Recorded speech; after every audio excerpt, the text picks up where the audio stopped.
AI is definitely the way forward in wildlife conservation. One of our biggest challenges at the moment is rhino poaching as a reserve. The whole region is suffering, and these AI collars have been a bit of a game changer. Not only have we been able to stay on the rhino for long periods, 2 years, which is a cycle in which you dehorn them, the collars have been a game changer in terms of putting pressure back on the poachers. I think the poachers are getting wind that there's these collars out there. We're kind of on the cusp of something quite big in this space.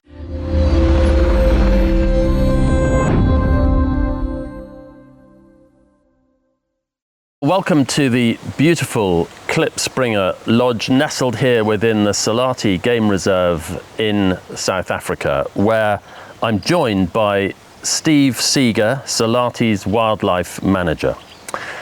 Now, Steve is a highly experienced and knowledgeable wildlife conservationist, but also someone with a great sense of how technology can assist the work that he and his team are doing, and this is something that we will come on to in just a moment. Steve, many thanks for joining me. How about we start with you telling us a bit about yourself? Thanks, James. Yeah, I've had a passion for Southern Africa since I was about 9 years old, and I'm the wildlife manager here on Selati, as you mentioned, which means I manage the wildlife assets for the reserve.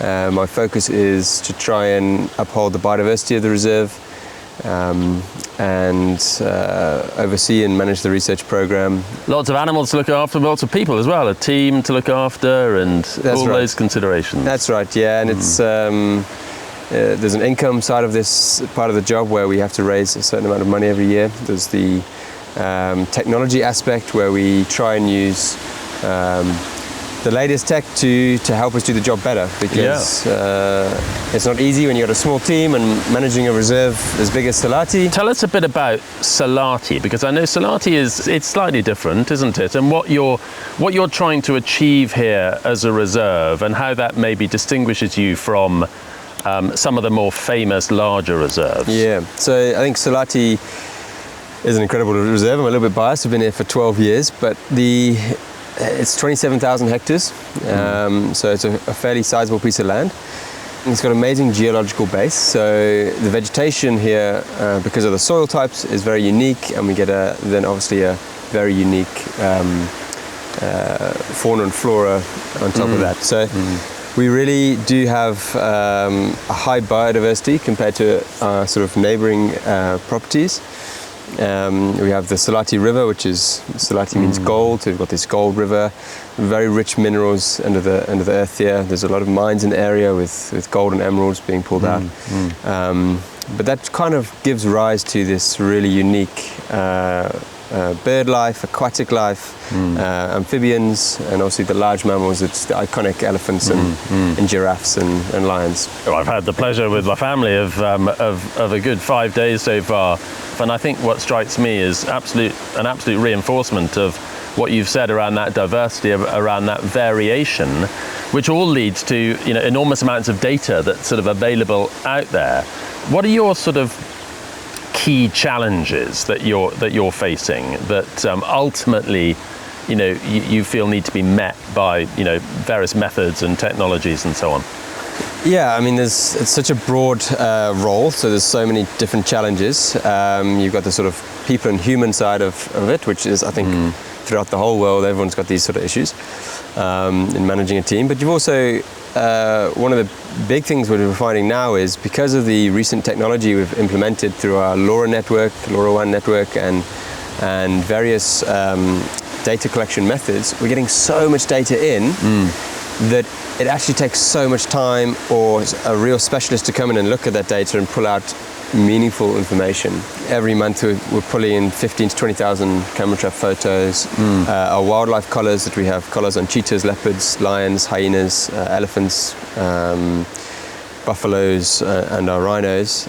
And we're getting one ping every hour. So if you've got, let's call it 70 collars deployed, that the data soon adds up. Really being able to use that data to the best we can in terms of using it to manage the reserve and make decisions. Because we have got a fence around this place, like we have to by law here in South Africa. So it means we have to manage, we have to intervene. The population's 27,000 hectares is big, but it's not that big in terms of a lion population, or an elephant population, or cheetahs. So we have to think about genetic moving and swapping and implementing decisions to best manage the biodiversity on the reserve. The reason Selati is a little bit unique is we're not here with 30 lodges or commercial pushing game viewers and game drives every day, which means we're not focused on the big five. We don't want to have lions around every corner, because you have too many lions, you lose your biodiversity in your large antelope species, your sable, your eland. So for us, it's about managing the biodiversity, not pushing the big five. We have the big five, and that's amazing, but it's more than that for us. We really value the small species. That's fascinating. As I've learnt in the short time I've been here, that the number of lion, for example, matters, because if you have too many, then that affects other things. And we've just been down to Cape Town, where a couple of killer whales floating around has caused a massive knock-on effect with seal populations and therefore penguin feeding and so on. But it's a sort of a parallel in a sense as to how you, in slight microcosm, have to manage the diversity in the wildlife here. What all that sort of amounts to, doesn't it, and you've touched on it already very clearly, is you've got all this data coming in, pinging in into a technology system of yours, which hitherto you've needed to manage or extract with serried ranks of human beings, sort of really trying to sort of go through whether it's camera trap footage or anything else, which takes ages. I know you're a bit of a technologist as well, Steve, and I know we've had good discussions about, and got quite enthused actually, about how maybe this new age capability of AI might be able to help. So let's have a chat about how AI particularly may be able to improve the way you operate. We already sort of deployed some AI units in terms of our Rhino collars, and I think quite a basic AI technology where they sort of build an algorithm about the animal's movements, and then outside of anything, any sort of movement outside of that algorithm, it sends us a WhatsApp alert and say, hey, there's a problem here, or there's an issue. Sometimes it's natural, like fighting or mating, or slipping in the mud. Other times it's a poaching event, and we have to respond quickly, and that's one of our biggest challenges, I think, at the moment, is rhino poaching as a reserve. I think the whole region is suffering, but for us, being able to look after our rhino population, it's very important to us, and these AI collars have been a bit of a game changer. Not only have we been able to stay on the rhino for long periods, 2 years, which is sort of the cycle in which you dehorn them. The collars have been a game changer in terms of putting pressure back on the poachers. It is a reactive measure, but it's also proactive, because I think the poachers are getting wind that there's these collars out there, and now the pressure's back on them. And sadly, it's an issue that simply cannot be ignored. With all this data coming in, you have a technology system up and running. You've got the beginnings of AI. AI is sort of technology on steroids in a sense, and the way it benefits everyone and everything potentially is in its ability just to do stuff exponentially quicker than anything else. So how do you see advances in AI and the application of AI here really being able to help you to manage this place in the optimum way? One of the challenges is we're getting all this data in different formats, different ways. So for us to be able to pull meaningful data out of it, or data that can be applied straight into a decision on the ground, is a challenge. We've got camera traps, we've got collar data, we've got people in the field collecting survey data, and all that needs to feed into a place where it can be automatically reported on, so that you get a notification or you get a one-pager saying, this is our findings, this is your action. And even something as specific as, from a series of camera trap shots, movie and still, the AI is able to report back that, this rhino was here at this time, but not just that. This rhino has a small injury, or it appears to be limping, or this cheetah appears to be this, or this leopard appears to be that. Did you see all that being able to be spliced together in one big sort of system? Yeah, I think so. What is very difficult for the human, I think, is to see data in one format, like a collar data, sort of very relevant and present data now, and then you get camera trap pictures every 2 weeks, or some are more real time than that, but you've got different types of cameras taking different types of images. And it's very difficult for the human to be able to pull them together and make an understanding, build a picture of that. Whereas AI, if it's getting all this stuff at the same time and it's putting it all in and going, actually, here's the full picture. Stop just looking at it just through this keyhole. And there's loads of examples. I mean, we can talk about things like if the camera's at a waterhole and the waterhole runs dry because the borehole's packed up, AI can go, hang on, there's no water in this waterhole anymore.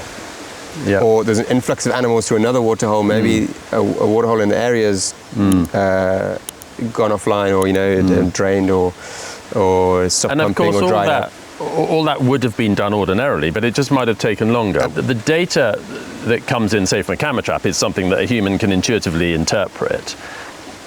Are you getting sort of ones and zeros type data coming in from, say, the collars, which appear perhaps in sort of Excel spreadsheet format that looks a bit like gobbledygook to the human eye initially?